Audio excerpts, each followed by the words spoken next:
Alright, today's recipe is keto seed crackers. This is one of those things that I missed a lot and I used to enjoy a lot, but now when you look at the crackers you realize like how full of carbs they are, and that's basically where I started going towards seed crackers. But they used to be very expensive. In Sydney they could cost around $7 for about 100 gram pack of seed crackers. In Vancouver I'm struggling with finding those. So I started making my own crackers, and this is so easy that you will never want to buy crackers again.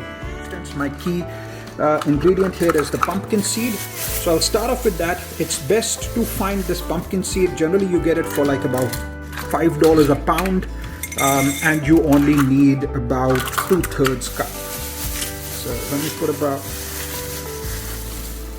that's 2/3 cup of pumpkin seed. And now my next ingredient is basically the sunflower seed. I'm running out of sunflower. Normally I put almost the same quantity of sunflower as I do for the pumpkin, but let's see how much sunflower do we have. Whoa, not enough.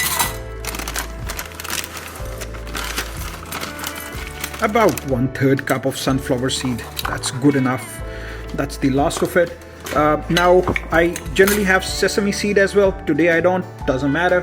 I'm gonna put some other seeds. Yeah,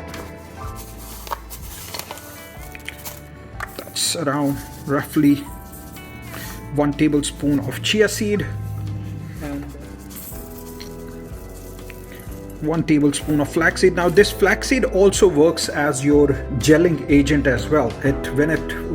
When you add warm water to it, it becomes very slimy and it helps holding your crackers together. So that's basically where this can come in very handy as well. Now these are basically the key ingredients. On top of it you can keep putting whatever you would like now my next ingredient is poppy seed. And this is also one of those things that whenever you are in a supermarket, you find these things for so cheap. I think I bought these about a year and a half ago, and I've made crackers at least 10 times and I still have so much of these left. So this is now about a tablespoon of poppy seeds, a little bit more. I like when they pop in your mouth. So now that's pretty much the seeds that I have at home. Now to add a little bit crunchiness, I sometimes add some weird things. One of those weird things today is some dry roasted peanuts. I'm gonna crush these a little bit and then I will come and add these. So let me crush the peanuts and come back. Well, I thought I was recording, but apparently I wasn't. I've added some dried oregano. I've added some dried mint, and I've added some of Korean. Like it's purely random. Like I haven't measured anything, so I don't think that you'll miss much. This is Korean pepper. This is milder, much milder as compared to the red chili pepper, whether it's Indian or Chinese. And I've added some of black seeds, a little bit of black seeds.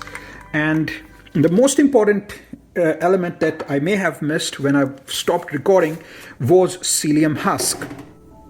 Psyllium husk is again going to be your gelling agent. Like this is one of those things that without this you cannot get this recipe done. You cannot make these crackers. I've poured about 2.5 tablespoons of psyllium husk. When you will add warm water to it, it will basically start acting as the gelling agent. The warm water will activate psyllium husk and it will basically hold your crackers together. This is one of those things. There is a small trick. Normally if you go to like a pharmacy or if you go to a supermarket in the Western countries and you want to buy psyllium husk, it's generally very expensive.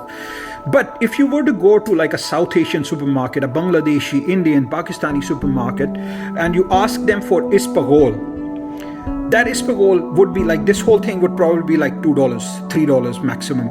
And this will last you for like at least 10 batches, 15 batches of your crackers. So that's a small trick. Instead of buying psyllium husk from a pharmacy, buy it from an Indian supermarket. Now that's all my dry ingredients. Let me just show you what I have done. These are the kind of layers I had. The dried peanuts, basically were the ones, I think that's where I stopped recording. So peanuts I added just for some chunkiness because I didn't have too much of sunflower seeds. I will now need to add 2 of my wet ingredients, which is warm water. And warm water can be somewhere around 60-70 degrees or 80 degrees, just to activate our psyllium husk. And 2 is our melted butter or melted coconut oil. Those are the 2 things that I will use in this.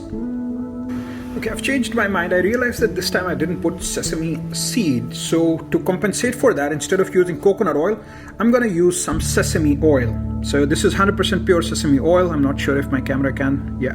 So I'm going to just pour this roughly. This is to keep it from sticking to the bottom of the pan.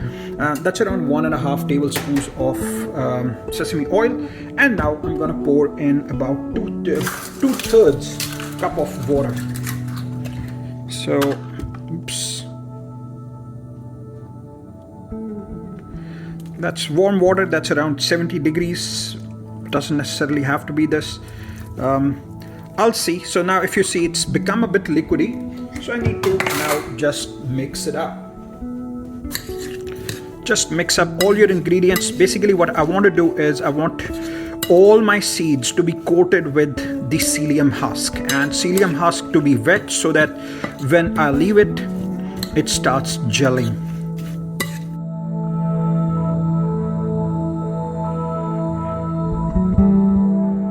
Right, so at this point I'm going to leave it to rest for maximum 10 minutes. And in those 10 minutes, I'll prepare my baking dish. I'll just line up a baking tray. You'll see that the seeds and the psyllium husk has already soaked all the water that you put in. And it's already starting to become, it's starting to harden up. That's what we want. We want it to become like a little bit hard so that we can mold it into a cracker shape. Alright, so now I've prepared my baking dish, and this has been resting for about 10 minutes. So now I can just transfer my whole mixture to my baking tray.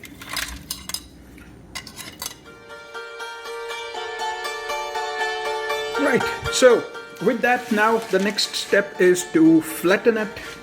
For that, the easiest way that I've found is to just place another parchment paper on top and press it with your hands.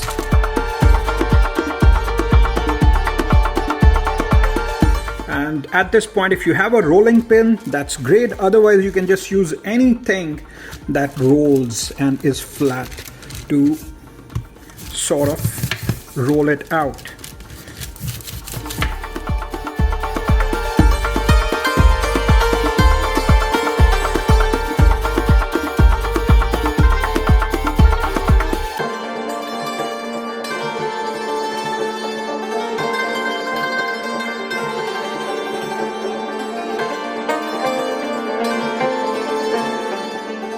Alright, so this is basically what we have. Now it's a very nice, thin, even layer.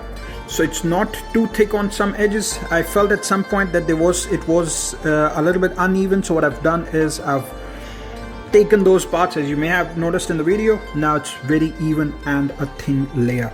This now goes into the oven for about, let's say, 20 minutes. And then we'll try to flip it over. And then we'll cook it another 20 minutes at 330 degrees, and that's pretty much what we are looking for. That should be enough to dry up our crackers and give us some nice crispy crackers. Alright, so now it has been cooking for about 20 minutes in the oven. You can see some browning here, which means that my oven is stronger here, or maybe it's a little bit thinner on these edges. So now I'm going to just flip it, and for that I'm going to use the same parchment paper that I had earlier.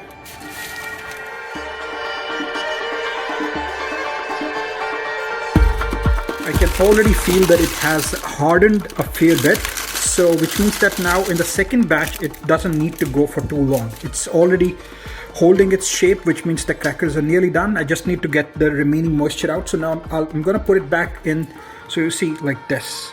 So see here, it's becoming that crunchiness is there, which means that I now just need to put it back in the oven for another, let's say 10 minutes.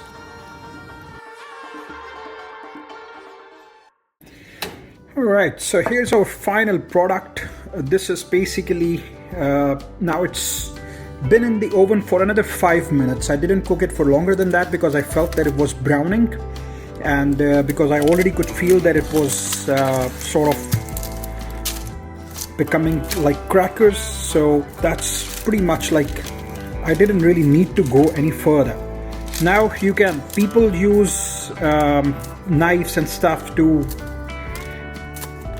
slice it up. I don't really care. For me, the easiest the job done, the best it is.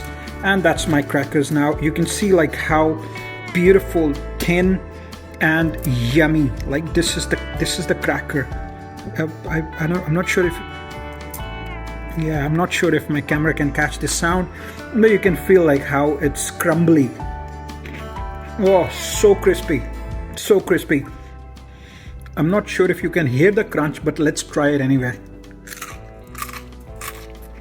Oh, so crunchy. It's perfect. It will go really, really nice with some cheese.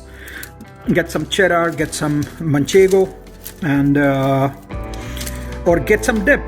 I found a really nice low carb hummus, which is surprisingly, I couldn't believe that something like that would even exist, but yes, it does. And also baba ganoush, if you are into dips, basically baba ganoush. So this is where it's a little bit soft.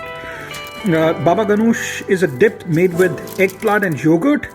It's very low carb and it's delicious. If you get it from a good place, it's delicious. Some places add some garlic to it as well, and these crackers are best for that.